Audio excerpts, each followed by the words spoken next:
Welcome to the webinar. Welcome to the IE Awards 2020 online program. We're so pleased, actually delighted to welcome you to the last in our series of webinars until our final IE Awards ceremony itself tomorrow at 4 p.m. Today's event will be focused on, is your business looking forward? Social responsibility, impact, and the future of business. Throughout the webinar, you can ask questions by the Q&A tab, and then they'll be answered later in the event. Recordings of all events throughout the week will be shared by e-newsletter to all attendees on Friday. So this year marks the 10th anniversary of the IE Awards, and we decided to launch a full program of free online events for you and your team to join. The aim is to engage organizations with different environmental initiatives to really inspire and motivate you and your teams with some of the really interesting best practice and ideas out there in sustainability. The program will culminate in the IE Awards at 4 o'clock tomorrow, which is International Clean Air Day. That's Thursday, the 8th of October. This has been a really difficult year for many with the global pandemic, the health and sustainability of our environment never being so critical. The climate crisis and the loss of biodiversity has been further exacerbated by the economic, health, and social challenges created by COVID-19. Pandemic has markedly changed business practices for the long term too. We believe that changing working practices to incorporate environmental decisions into the very heart of our organizations is really important to build resilience and create strong, sustainable businesses. By running our events online, we're hoping that this is a great example of good practice and how a successful virtual event can be run as well. If you'd like to attend any other event this week, which is really tomorrow's event, the IE Awards, there's still time to register your place online on the IE website. With this event, we're going to be hearing about why businesses should care about corporate social responsibility, or CSR, and social impacts. So how to get started with practical steps and discover what other organizations have achieved. Today, we're going to be hearing from Alice Troiano, the co-founder and chief executive of G.APP17, which is a digital platform that helps businesses and nonprofit organizations come together to achieve the 17 Sustainable Development Goals, or outline those goals that are important to the business, and find a way to help them feed into those goals. By giving life to the SDGs, G.APP17 enables businesses to find the right charity partner and build impact stories together. As part of her consulting experience, Alice has previously supported organizations and businesses on partnerships and impact strategies, both in the UK and internationally. She's a purpose-driven entrepreneur who strives for a world where social impact and sustainability are no longer up for debate. We'll also be announcing the winner of IIE's special award category, Biggest Social Impact, towards the end of the event. Thank you to BGL Group for supporting this category and for making this event possible today. With that, I will hand off to Alice. Hi, everyone. Thank you so much for joining us today. So as was anticipated, the topic of today's talk is around a key question, which is your business looking forward? Now, I get it. If you're here, I gather you probably all are businesses that look forward, but I would like today to have a closer look at what it actually means to look forward, and why when we talk about social responsibility and impact, we're actually talking about the future of business. So let's have a look at some stats.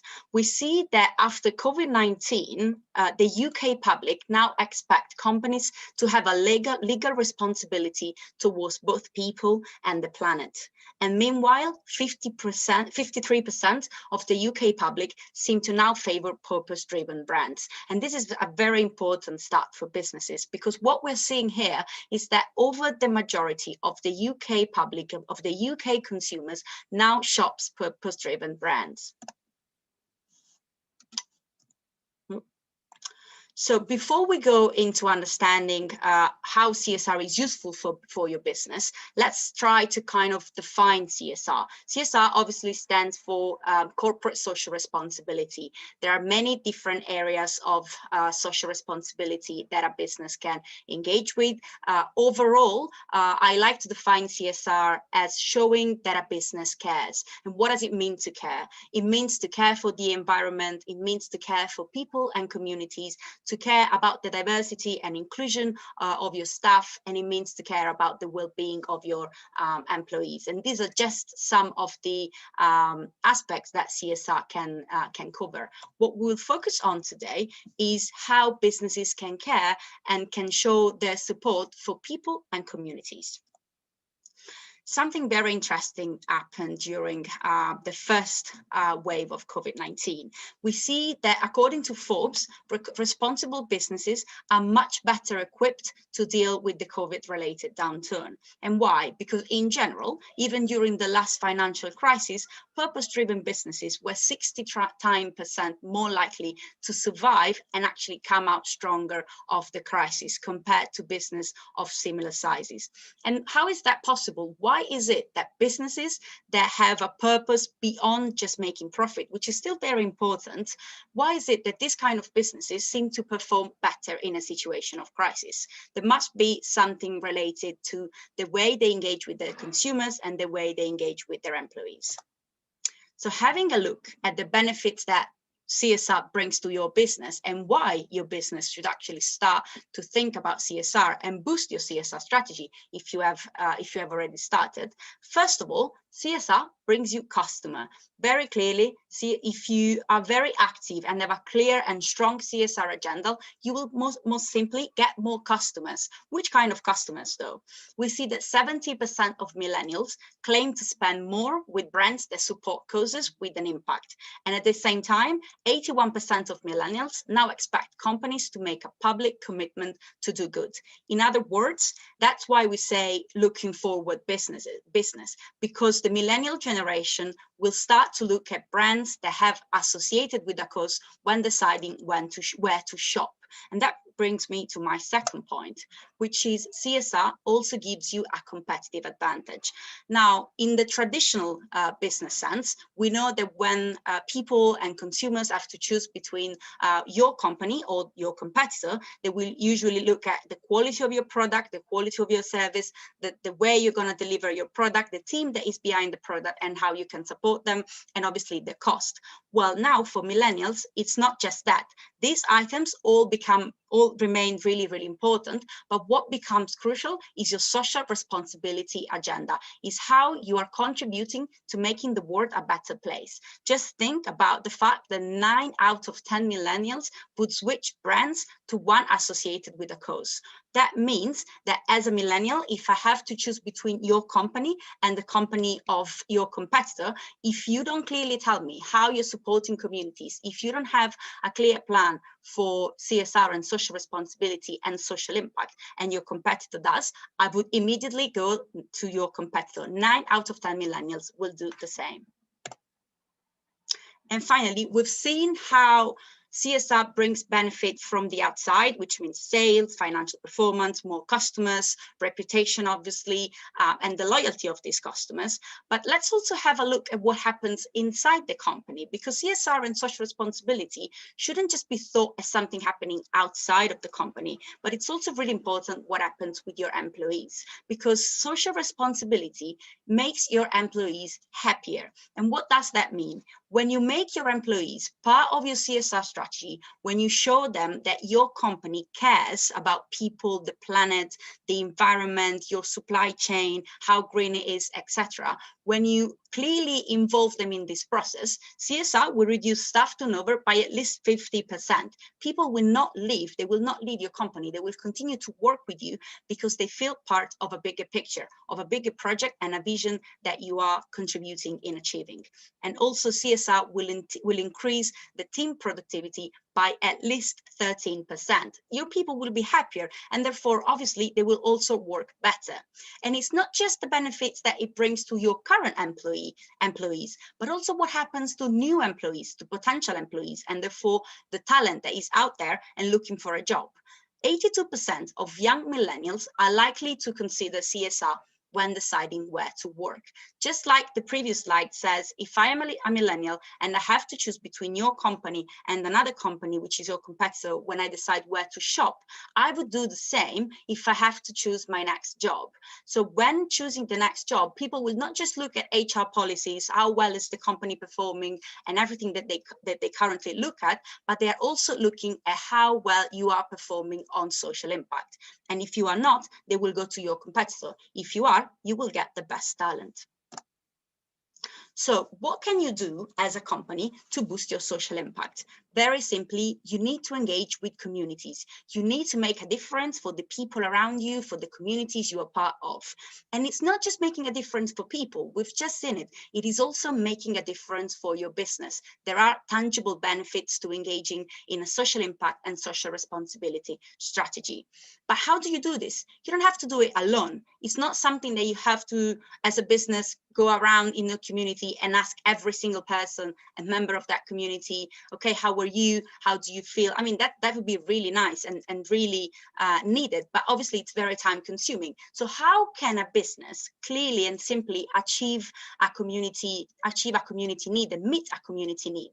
There is a middle guy, let's say, someone in the middle that can help you do that. And these are not-for-profit organizations, social enterprises, charities, all those organizations that are tirelessly working out there to gather what the needs of the community are, to gather information and data, and supporting these communities through their services. So what you can do is that you can become part of this picture. You can become part of this impact picture by partnering up with them and enabling them through you as a company to make a massive impact. And the choice is quite large. Only charities, we've got over 160,000 charities in the UK to choose from when you want to decide your next charity, choose your next charity partner. And how can you partner up with these charities? There are obviously multiple ways you can do this. You can do company donations, which means, for instance, every year you decide a set amount that as a company you would like to contribute to your charity of the year, or to a charities, or to a couple of charities that you've picked for that year. And it's also becoming increasingly common among businesses to actually make pledges to give to charity, a fixed amount, a fixed percentage of their of your revenues or profit. You can also do staff volunteering, which is very, very important, because again, remember that we said CSR is not just happening outside. Most importantly, it's happening inside the company. So you want to make sure that you engage your staff, you engage your employees to take part in volunteering activities with the charities that together you have chosen for that year. You can also contribute to charity work, to fundraising, and this can be staff fundraising, but it can also be customer fundraising. So again, see how the inside outside idea of CSR keeps overlapping. For instance, obviously when you do it inside, it's your employees fundraising for a cause, but you can also leverage your network and presence in the different communities that you operate in to do customer fundraising. I was just at Tesco a couple of days ago, and what they do right now is when you go to the till will ask you if you want to round your bill to the nearest pound, and that amount will be given to charity. Now imagine how many people shop at Tesco every day, and imagine the massive impact that they're able to make when they collect all these different donations from their customers. It's just massive, the amount of difference that they're able to make for a charity. Through their customers. And finally, you can also engage with them through pro bono work, which means ask yourself, what are you good at? What can you do? What do you usually do for a living? What does your business do? And how can you leverage that service, leverage your talent to offer something valuable to a charity? Can you support them on their marketing? Can you make sure that their visibility is enhanced so they can continue to make a massive difference for the community? Try to see what are the needs of the charities as well, and how your talents can fit into that to support them.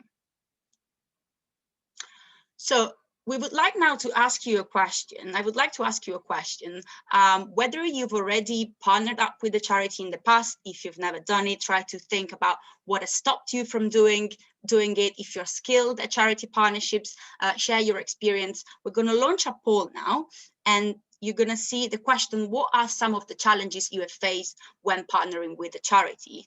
Usually, the two most common ones are finding the right charity partner and measuring impact. And these are the two options that if we launch the poll, we should be able to see, and we would like for you to take part in it and share what has been among these two the most challenging part of building a charity partnership. I'm going to take the next minute to answer that.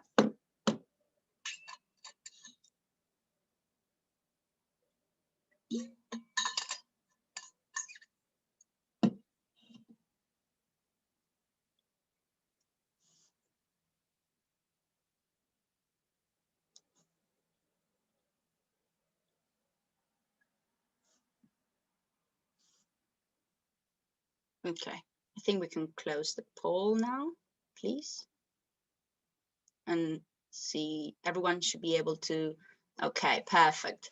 Everyone should be able to see the results now. So when asked, what are the challenges that you have faced when partnering with a charity? We see it's pretty equal.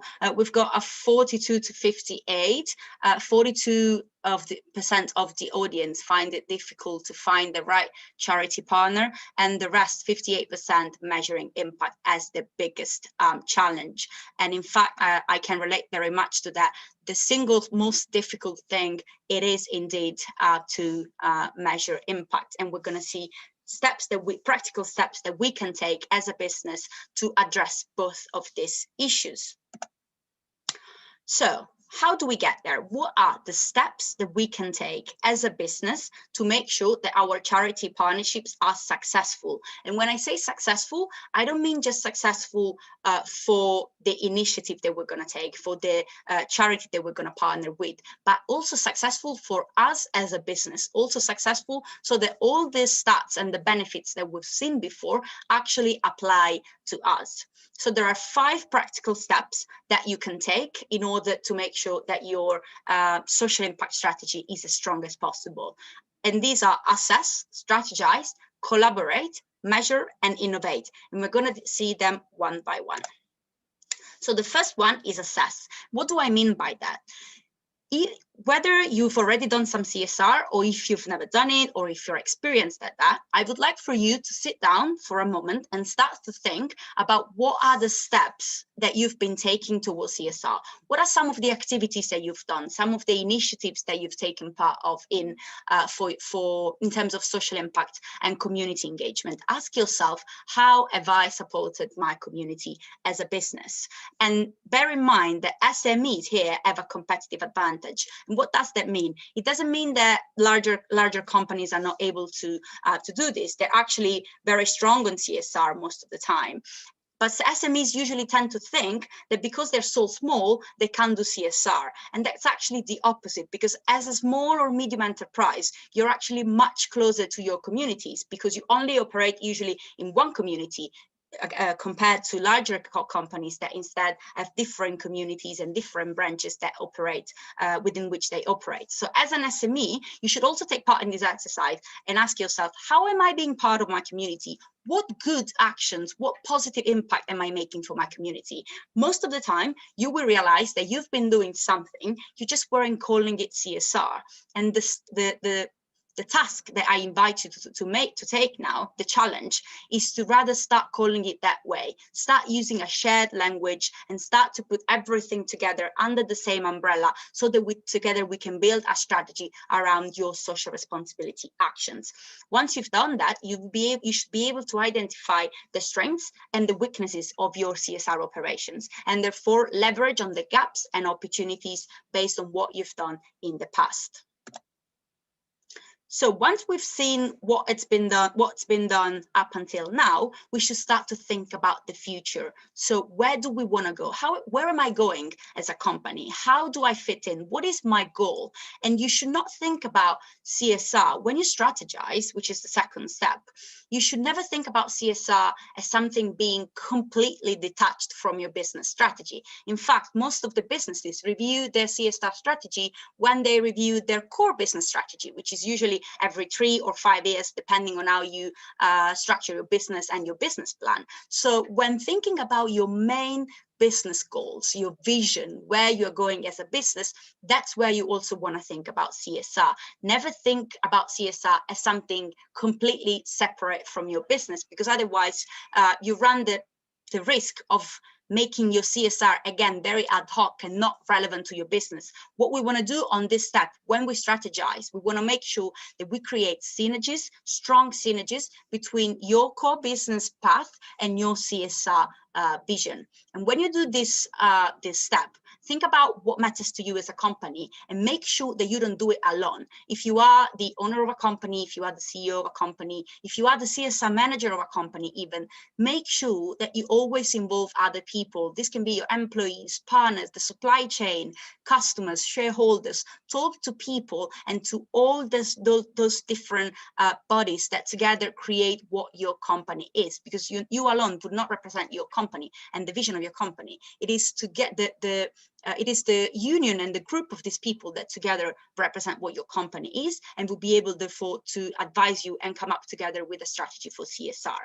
And the most important thing here is that when you try to assess where to strategize around where you're going, you do this through a common language. You don't want to be that guy who is talking about CSR, but in a way that is completely different from everyone else. There is nothing wrong with that. The problem is that it goes against yourself, because if no one understands what you're doing, if no one understands that, okay, so this is my business and I'm doing CSR, and people actually can see that this is CSR, then those benefits that we've seen before in these slides will not apply to you. Because obviously people, if I'm a millennial and I want to see how you're planning your CSR and I don't understand what you're saying, I wouldn't choose your company, because for me, you're not doing anything on that level.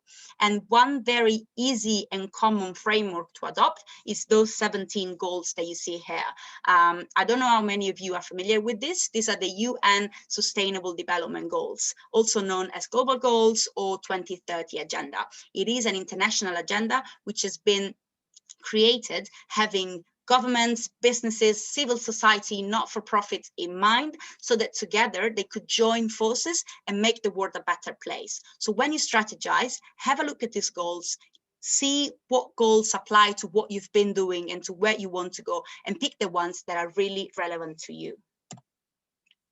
The third step is collaboration, and is one of the most important steps. Why? Because once you have identified the SDGs that matter to you as a business, you can now use those goals to check where are the synergies with non-profits organizations. Again, if you remember, we've seen and said that you don't have to go out in the community yourself and do all the work yourself. That will be very time consuming. So make sure that you leverage partners and you leverage charity partnerships for that. And how do you choose the right charity partner? The SDGs have been created exactly with that in mind. Charities and companies can now choose each other based on the SDGs, because if I'm a business and I've chosen, let's go back to that slide, I've chosen goal 4 as my core goal, which is education. I want to work for a world where education is the key.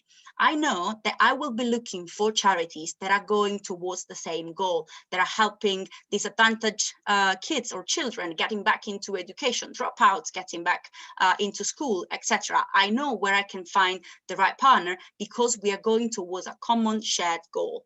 Once you've done that, together with your charity partner, you identify a target that you want to achieve together.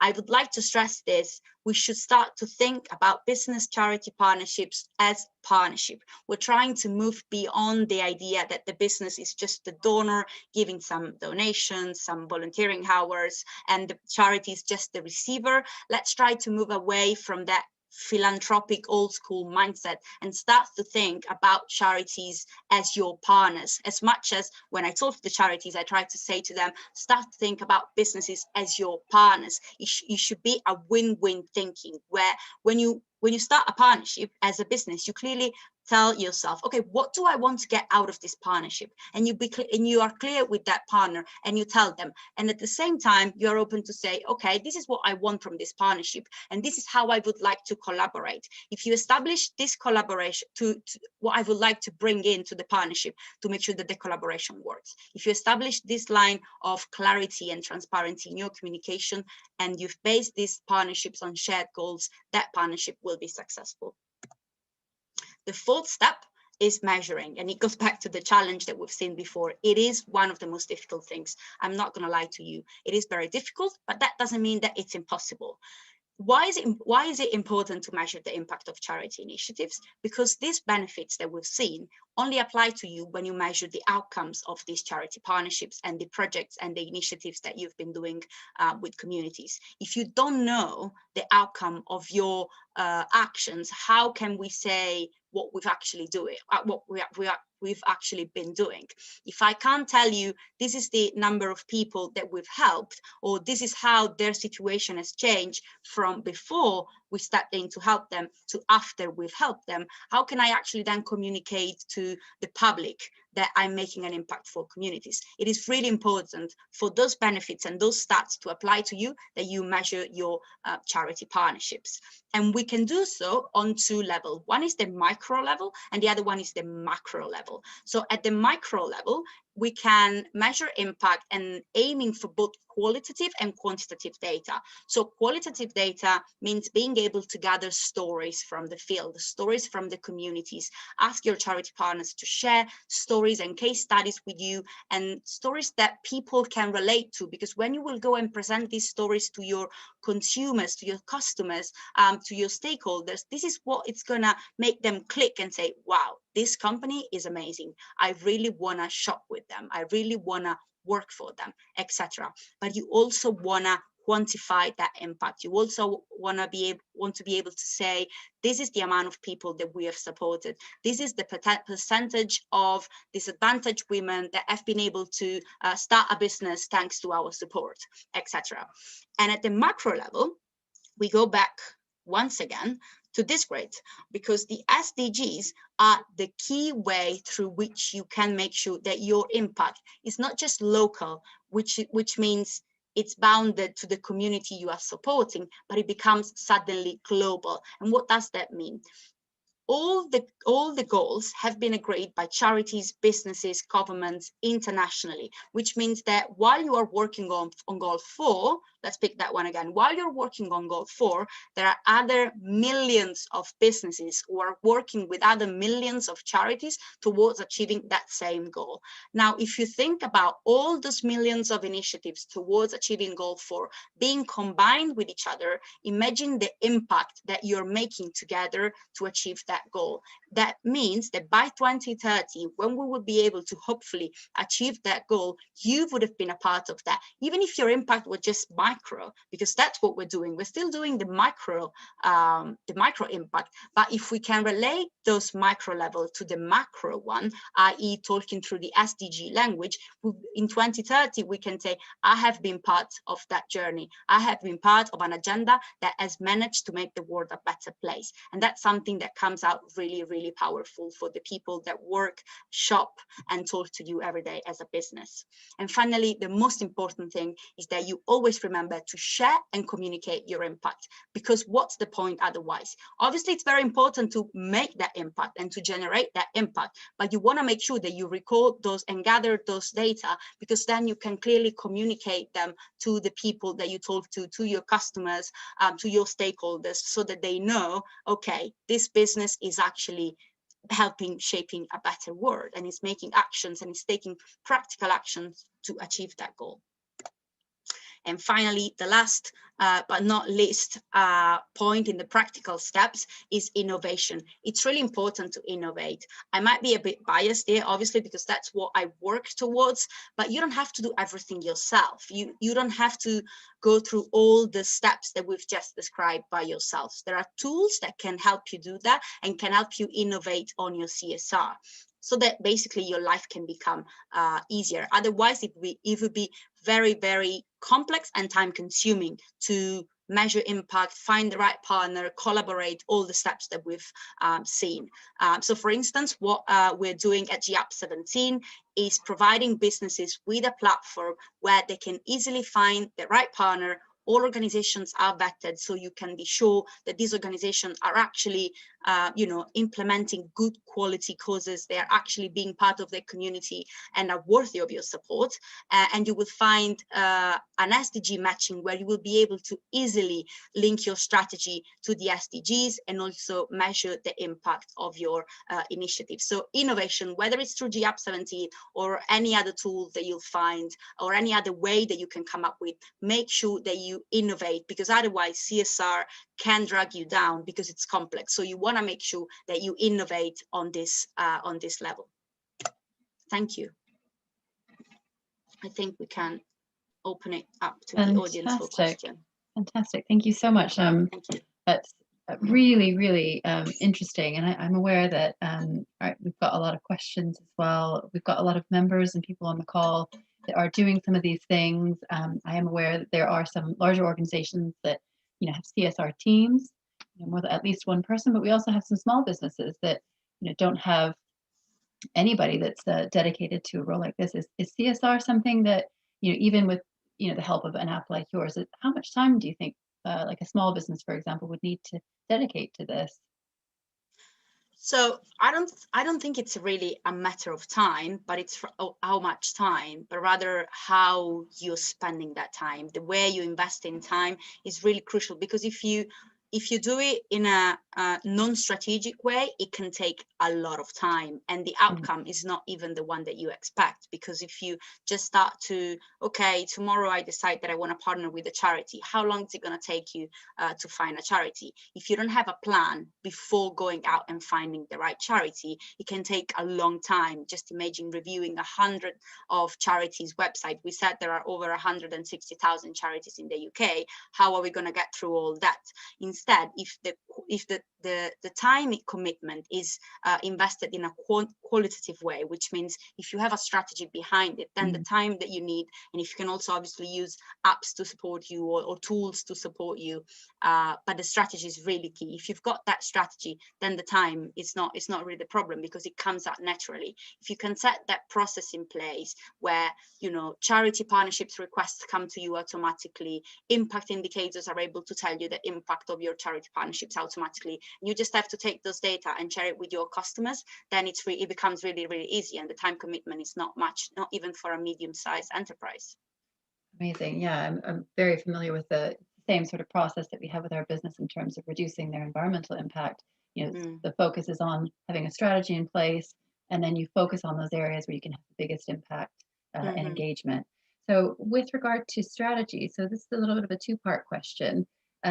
First of all, how do you identify the SDGs that would be important to you? Who do you need to get involved in, and what does that look like in practice? And then, I know that some of our members, they vote on charity partners, for example, as one of the examples that you mentioned, and staff, there are a few, maybe 3 charities that are put up, and then staff vote for that. But how can they set a strategy, but also, enable their staff to have the right impact or input on that and have their say? Yeah, that's a great question, because it's actually one of the most difficult things that we come across when working with businesses, is really that balance between what matters to us as a company, so at a strategy level, and what matters to our employees, which are still individual. Even if they work for that company, they have life stories that have affected what matters to them and the charities that they are going to select. And really the key and the most successful CSR strategies that I've seen is where a company is able to, and especially the role of the CSR manager, if they have one, in finding that perfect balance in the process of choosing a charity and working with a charity, is finding that balance between a high level strategy and more participatory kind of strategy with all your employees.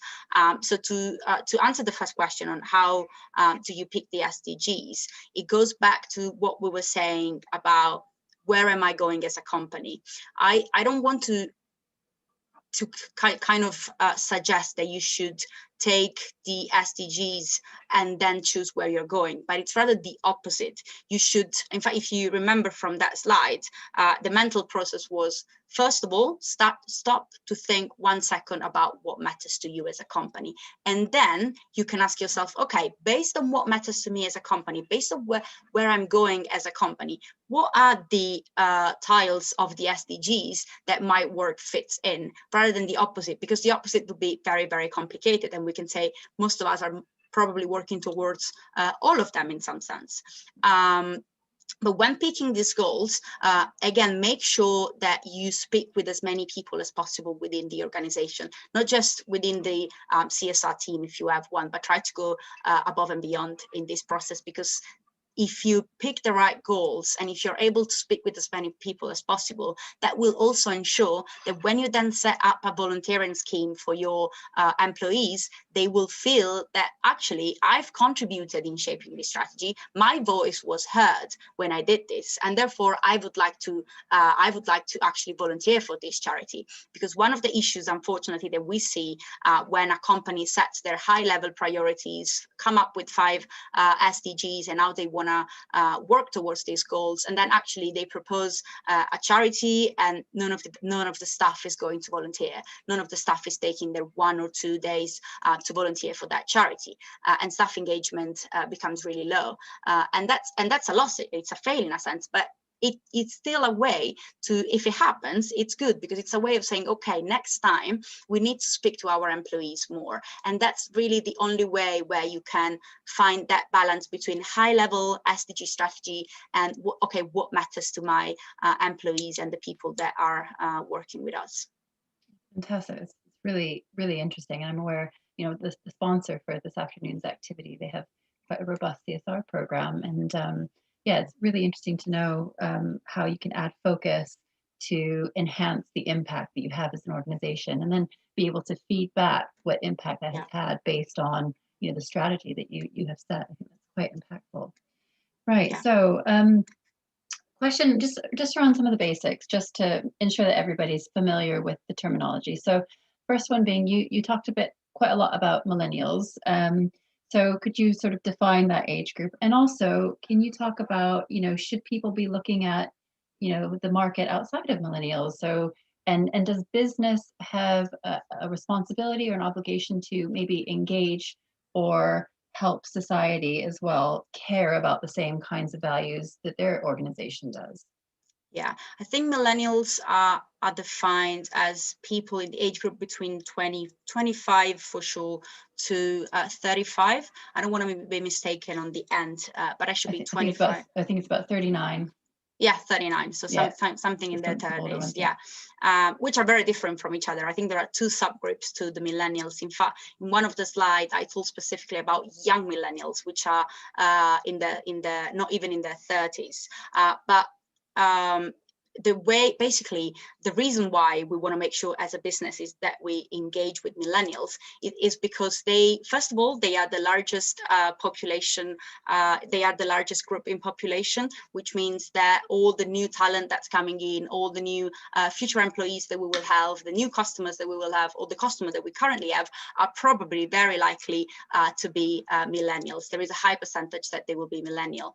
And in regards to the second question, of course, businesses should care, because first of all, from my opinion, in general, businesses should care anyway, because they are a part of this community. They are a part of the world that we see in this beautiful image. They are a part of our planet. And so the question would be, why shouldn't you care? But if you want to make the business case for this, is if people that shop at your business, the people that buy services from you, if you're a professional services B2B, if people that interact with your company, if people that partner with you care about these things, they care about social impact, they care about causes, why shouldn't you as a business care as well? Obviously, if you start not to, if you don't care, slowly these people will move towards someone else, because I can assure you out there, and I am 100% sure that you guys are a big part of this new generation of businesses that think forward. there are businesses who are going towards that direction. So if the others not follow, it's just their problem. They're just saying in their little profit only based word, and without looking at all the rest, they're just going to lose customers, going to lose employees, etc. So if everyone else cares, why shouldn't business not care? Just to sort of build on that, so does a business have a role to engaging their customer base or their stakeholders and getting them to care about what they're doing and what their business values are? And how should they go about that? So often we see cases of businesses that have a particular practice that's not helpful to the environment or society, but they say this is what people want, so we're just giving people what they want. Is there a role for businesses to maybe influence their customers to doing the right thing? Absolutely. And I love this question because we often, and I was the first to do this, we often say, if customers are caring about this, why shouldn't you? But actually, again, it goes back to the idea of collaboration. And it's just not just collaborating with charities. This is also an exchange with your own customers. So if you notice that you are actually on the good path to showing to the world and to your customers, okay, this is a more sustainable practice, this is a greener practice that you can also participate in, etc. That would be very, very powerful, because that network effect would just become so massive. If a business is shaping the narrative for their customers in a positive way, in a positive impact direction, then the next business will start to do it, and the next business will start to do it. And all the consumers on the other end will start to see other consumers as well following businesses that are taking this direction, and therefore the network effect is just amazing. And an example of how a business can kind of raise awareness about these things with their consumer, with their customers, or with the general public anyway, was I think it was before, I'm pretty sure it was before the lockdown. I was at Marylebone Station. I don't know if any of you have seen it, but BNP Paribas, who has their HQ right in front of the station, they had basically covered the floor of the train station with the SDGs icons. So they had on the floor, you would walk on the SDGs icons, and underneath each they would write how they were supporting this icon and why people this goal and why people should care. So it wasn't about just them telling to the public this is what we're doing, but it was also a way of raising awareness about the global goals to people that had never heard about them probably, and saying this is how you can also participate in this global action that we're taking to shape a better world, basically. That's really interesting. It's a great example. And I think the awareness around the Sustainable Development Goals is starting to increase. And in particular, I think there's been a lag in people understanding how they can contribute to such incredibly ambitious global goals, really. Now, a few questions in the chat box around, the impact that COVID-19 has had on businesses economically, but also, what's going to happen to, businesses' role in terms of making a social impact in these pandemic times. That level of uncertainty, and also the financial concerns as well. What are your thoughts on that? Yeah, it's a great question, because when the lockdown and COVID hit the UK, the first thing everyone thought was, or what that I thought, and I know that other people in the industry thought it as well, was okay, the first budget that is gonna be cut is the CSR budget. No one is gonna, all the steps that we've taken towards sustainability are just void now. Nothing, it's like nothing had ever happened. And actually the powerful thing that happened is that people during COVID really started to care. And it goes back to the notion of caring. People started to care about their neighbors, started to care about global communities, how, someone who was suffering for COVID on the other side of the world, it was exactly the same to our next door friend. And suddenly businesses realized that everything that they've been doing on social impact, it was just becoming more and more important, because people wanted to see how businesses were not stopping the CSR, but actually making it stronger, which doesn't necessarily mean giving more money to charity. We all know that there are financial issues which have been brought about by COVID and the economic downturn that could come out of it, etc.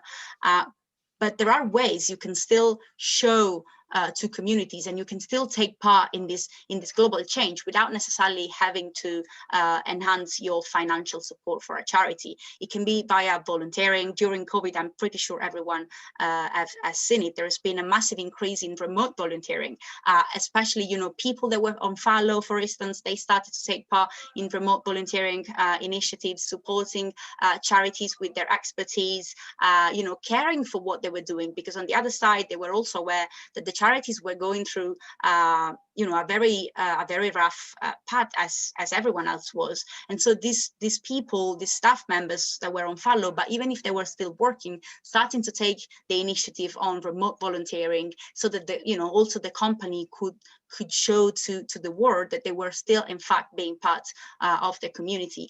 And the reason why I've inserted those stats at the beginning of the presentation, those were taken from a B-Lab UK study in the UK, which was done after the lockdown. And basically what they did is going out to the public and asking, okay, what do you expect businesses to do now?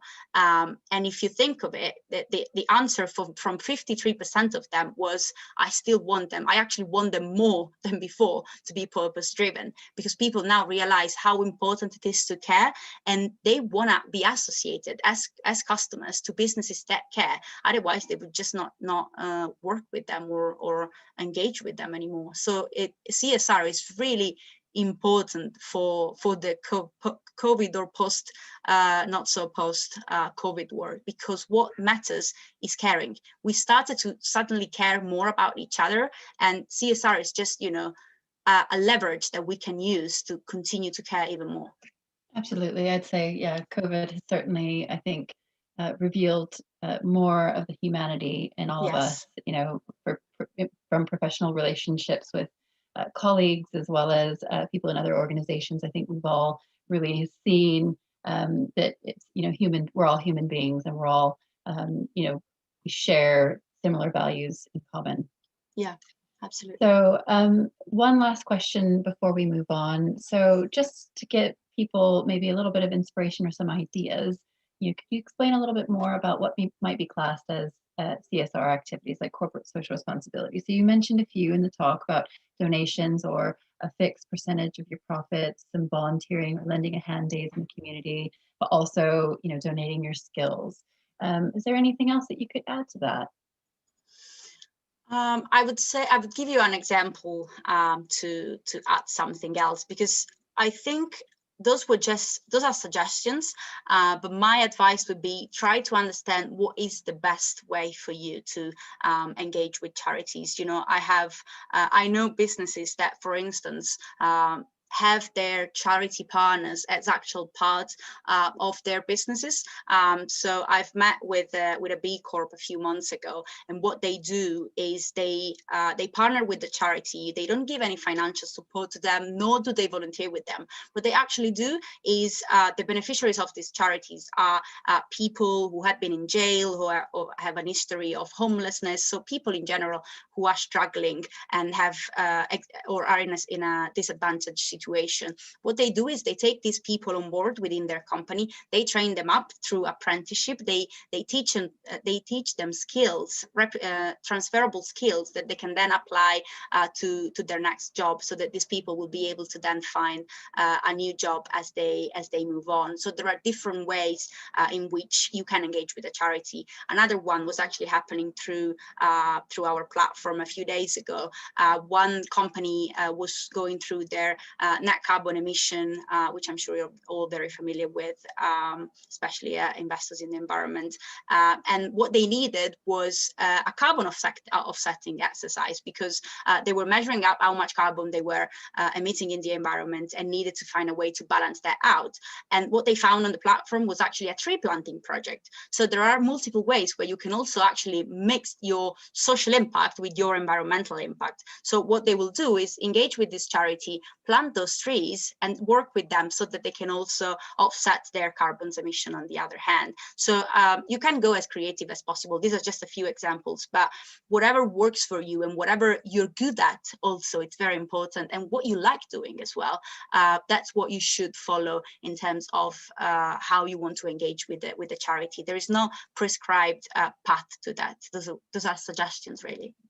Thank you. That's incredibly insightful and motivating as well. I think, yeah, there's a number of our businesses that are doing these incredible things. It just really emphasizes the need to, communicate these stories and get these case studies out there so that people can see what it looks like in practice.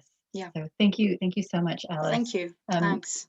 Thank you to everybody who submitted a question. If I wasn't able to get to your question to give it an answer today, due to the limited time, please get in touch through info@iie.uk.com, and we'll try to message you as well if your name was attached to any of the questions too. So that brings me to announce today's winner for the biggest social impact of 2020. This year, as you know, we're marking a decade of the IIE Awards. So in addition to our bronze, silver, and green accreditation, we're also awarding IIE member organizations for going above and beyond. So the results have been announced throughout the week. This is our 6th webinar of the week. And tomorrow at the IIE Awards, we're going to be doing sort of a recap of all the winners as well, as 2 additional awards tomorrow. So today we're ready to celebrate the winner of our biggest social impact category, 2020. And to judge this category, we looked at projects that were undertaken, the scale of the impact. So for example, one-off projects or long-term engagement or activity, and feedback as well from beneficiaries. This award will recognize a business for how they've contributed to their local community through volunteering, financial support, contribution to human well-being, all of those things that we've talked about during Alice's talk today. And the winner, I'm delighted to say, is Cross Keys Homes. Judges loved that profits from operations were put back into the communities that they serve, from care home community gardens to community cafe and fridges that rescued food waste and converted it into social enterprise. Commendation was also given to Manchester University NHS Trust, who gets honorable mention for their adoption of Green Rewards program. Typical actions included connecting people to healthy eating through growing fruits and vegetables, volunteering, and sharing healthy recipes. So amazing best practice, and we're going to be working hard at getting these stories out for the winners. As I said, the need to demonstrate these case studies out so that people can learn and hopefully replicate them in their own businesses. Thank you so much, everybody, for attending. Again, congratulations to our category winner, Cross Keys Homes. Thank you to Alice from G.APP17 for giving such an engaging and inspiring talk on how to demonstrate and focus on creating social impact within your business. Thank you very much to our category sponsor, BGL Group, who are also doing amazing things with their corporate social responsibility program. Thank you also to our other IIE Award sponsors for 2020, Ecotricity, Cross Keys Homes, Davies Veterinary Specialists, Cool Food, Roythorn Solicitors, Hunt & Coombs Solicitors, and Green Energy Switch. Have a wonderful evening, and we'll see you tomorrow for the IIE Awards.